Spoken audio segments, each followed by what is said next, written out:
Ciao a tutti, da un po' che io non ho caricato la playlist di Cleopatra. Allora, questa fa parte di una collana, donne della RBA,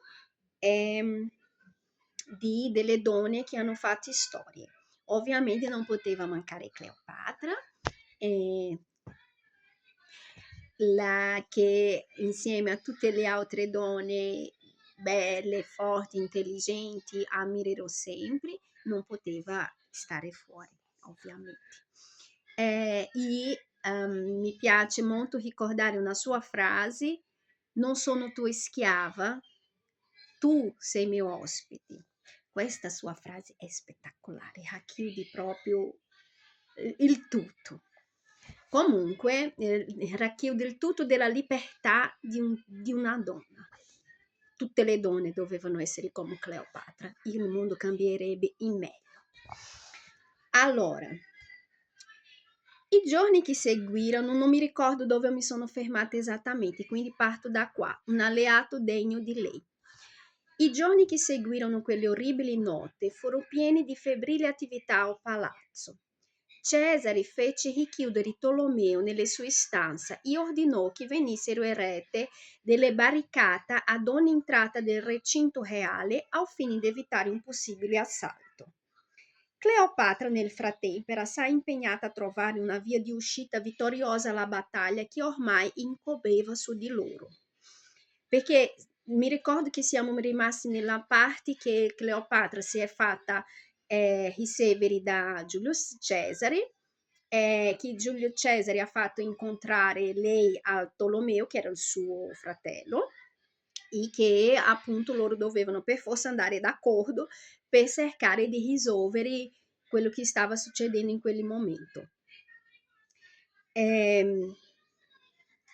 Era preoccupata da un fatto evidente: Cesare era arrivato ad Alessandria con 4.000 uomini, esausti dopo aver combattuto contro le forze di Pompeo. Il generale Achilla, invece, disponeva di un esercito 5 volte superiore. Forse, se fossero riusciti a prendere la isola di Paros, avrebbero avuto un vantaggio in caso di una battaglia navale. Rifletteva a voce alta, camminando su e giù per la stanza. Per Cesare il comportamento di Cleopatra era motivo di costante sorpresa. A Roma le donne non si mostravano così determinate. Effettivamente, e per il fatto di essere considerate incapaci, per tutta la loro vita rimanevano assoggettate al controllo del parte familias, la cui autorità arrivava al punto di decidere se le figlie avrebbero potuto vivere oppure non subito dopo la loro nascita. Avrebbero potuto vivere oppure no subito dopo la loro nascita. Che è cambiato più di tanto? No. Come ho detto, sono passati 2000 anni e Roma rimane la stessa. Le donne sottomesse e qualsiasi donna alzi la bandiera per dire: oh, svegliatevi! Lì cade il mondo, deve scappare Alessandria di nuovo. È orribile che dopo 2000 anni siamo allo stesso punto. In Egitto i costumi erano molto diversi. Lì, aveva notato Cesare, le donne non avevano bisogno di un tutore legale, guarda caso, non avevano bisogno di un tutore legale per comprare, vendere o intraprendere azioni legali. Ciò significava che avevano il diritto di cercarsi il marito che desiderava e di divorziare se necessario. Qua è ancora un reato dire: io non ti voglio, non voglio sposarmi, oppure mettiamo fine a questo matrimonio, diventi una criminale. È incredibile. Potevano anche avere attività proprie e gestirle.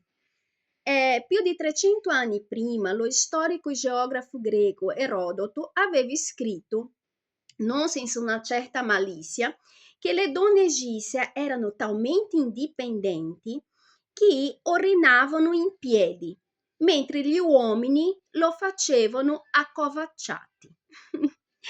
Quindi, per quanto potessi essere sorpreso, per quanto potessi essere sorpreso Cesare, la verità è che Cleopatra non era una eccezione, ma piuttosto un perfetto esempio di potere femminile. Cleopatra, del resto, aveva motivi più che sufficienti per agire con tanta determinazione. Alcuni giorni dopo quell'infausto banchetto nel palazzo, era scoppiato un secondo complotto. Si trattava di Arsinoe, sua sorella minore, la quale, visibilmente insoddisfatta del titolo onorifico di regina di Cipro, istigata da un altro infido precettore chiamato Ganimede, cospirava per rubargli il trono ed essere incoronata regina dell'Egitto, declamando ai quattro venti che lei non aveva bisogno di dipendere da nessun straniero per tale incarico. Approfittando di una distrazione o aiutata da qualche devoto servitore, la giovane era riuscita a fuggire dal palazzo per unirsi ad Achilla. Sommersa nel caos, Cleopatra dedicava ogni minuto del giorno a ideare con Cesare una strategia che permettesse loro di uscire di quella situazione. A volte saliva alla terrazza del palazzo come le piaceva fare da bambina, ma non per dilettarsi nella contemplazione del mare o di un tramonto, bensì per seguire da vicino i tumulti che imperversavano nelle strade di Alessandria. L'assassinio di Potino e la ribellione di Arsione avevano ulteriormente acuito i contrasti tra le due fazioni. Gli scontri erano diventati così violenti che non erano infrequenti che una freccia, una pietra o un qualunque arma da lancio sorvolasse le mura della reggia. Tatino? Ottavio? Niente, mio amor, solo per sapere se tutto a posto. E spesso era un servo o un soldado a invitare Cleopatra a tornare nelle sue stanze, in quanto era pericoloso rimanere allo scoperto, e lei si ritirava con il cuore stretto, ma più determinata che mai a mettere fine una volta per tutte a quella follia. Quasi 200 anni dopo questi eventi, lo storico romano di origine ebraica Flavio Giuseppi sintetizzerà con inspiegabile disapprovazione il comportamento di Cleopatra durante quei mesi funesti. Commise ogni genere di ingiustizia e di crimini contro i suoi familiari, contro i suoi mariti, che oltretutto la amavano. Ma la cosa certa è che fino alla fine del 48 a.C. a Cleopatra si poteva unicamente rimproverare il fatto di essere eccessivamente autonoma e audace. Per contro, i suoi 4 fratelli, nonché suo marito, potevano essere accusati di avere provocato disordini pubblici e di aver perfino perpetrato colpi di Stato. Comunque sia, la situazione era critica. Achille era tornato da Pelusio con il suo esercito e cercava di entrare a ogni costo nel palazzo reale. Cesare e Cleopatra vivevano assediati e dovettero ricorrere al proprio ingegno quando i loro nemici immisero acqua di mare nelle condotte idriche delle città, con intenzione di farli morire di sete. Fortunatamente, il terreno sul quale si ergeva il recinto era molto poroso, per cui Cesare diede ordine ai suoi uomini di scavare dei pozzi per trovare riserva di acqua potabile. La operazione ebbe successo, ma l'assedio continuava e, come se non bastasse, Cleopatra era incinta. I medici glielo avevano confermato tra la fine di novembre e l'inizio di dicembre, in pieno assedio, per cui adesso alle preoccupazioni derivate dalla guerra si aggiungeva quella di vegliare sulla vita che stava nascendo dentro di lei. Cesare fu colto di sorpresa dalla notizia. Erano passati 7 anni da quando avevano seppellito la sua unica figlia Giulia, concepita durante il matrimonio con la nobile Cornelia. Il suo ricordo era ancora molto doloroso, ma adesso gli dei lo benedicevano con un nuovo figlio. Iside, la grande madre egiziana, aveva deciso di concedergli quella gioia. Stimolato da questo sentimento, riprese a lottare con un zelo ancora maggiore, se possibile. La sua presenza di spirito era necessaria più che mai. La flotta romana ancorata nel porto rischiava di cadere nelle mani degli uomini di Achilla. Per cui Cesare prese una decisione drastica: dare fuoco alle navi degli alessandrini. Quello stratagemma permise ai romani, che approfittarono della confusione che regnava nel porto, di conquistare l'isola di Parus, ma ebbe anche una conseguenza nefasta. Cleopatra non avrebbe mai dimenticato ciò che vide quella notte dopo essere salita di corsa su una delle terrazze allertata dal fumo. Il cielo era di colore rosso a causa dell'incendio.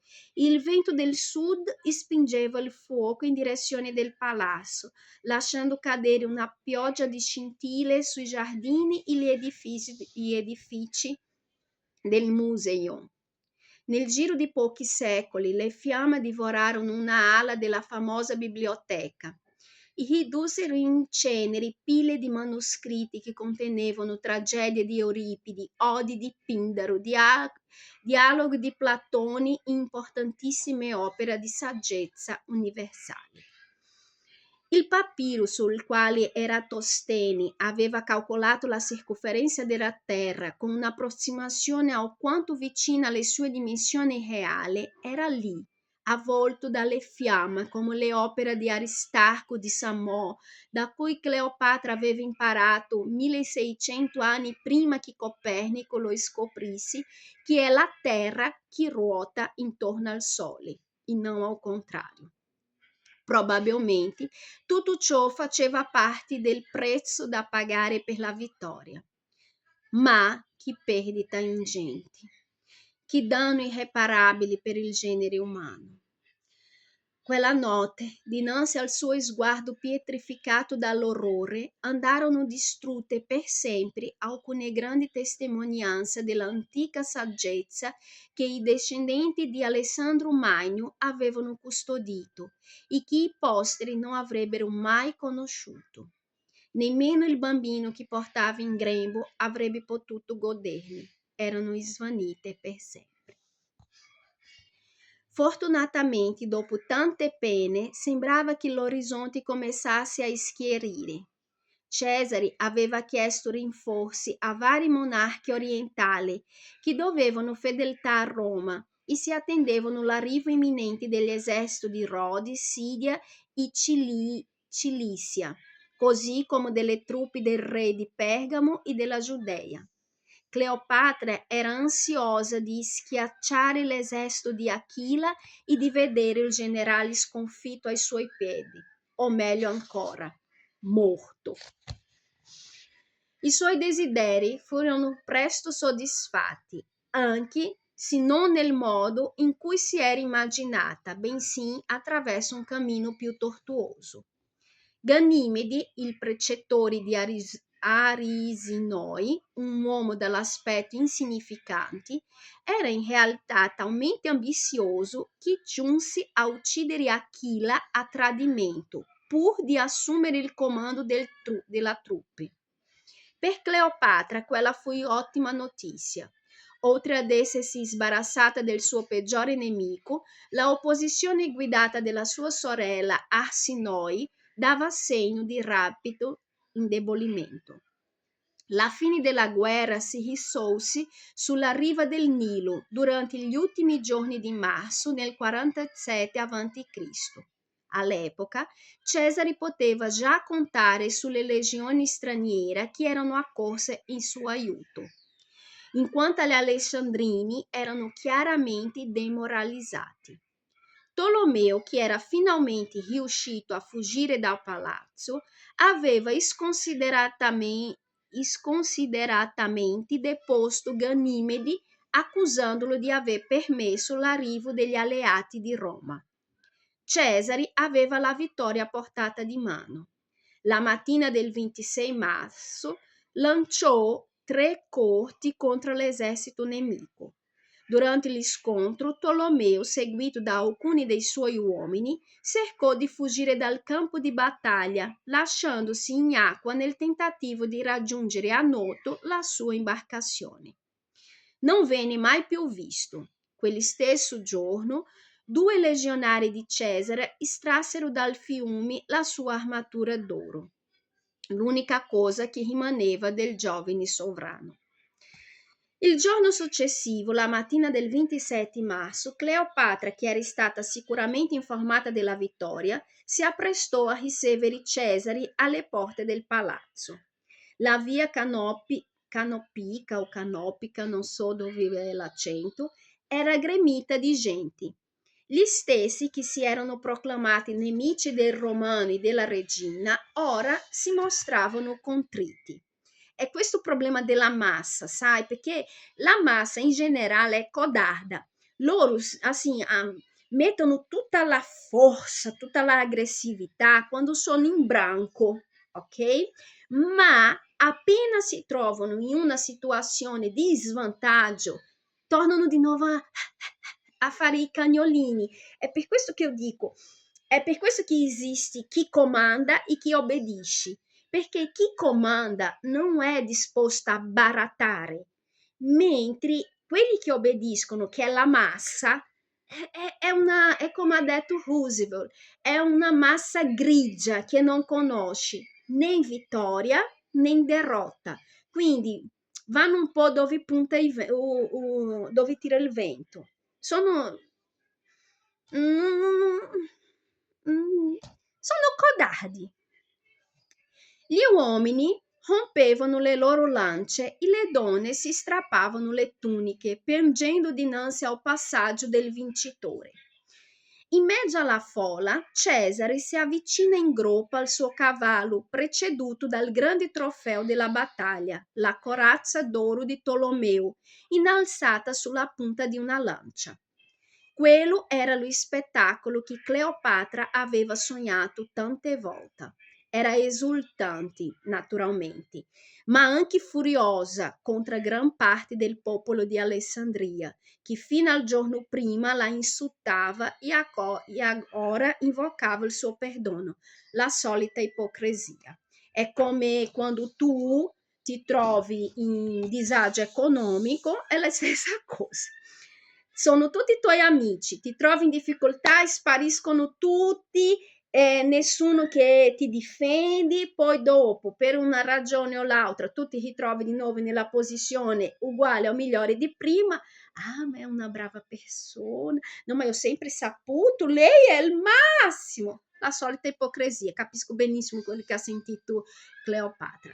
Mi fermo qua perché sono già 18 minuti, alla prossima.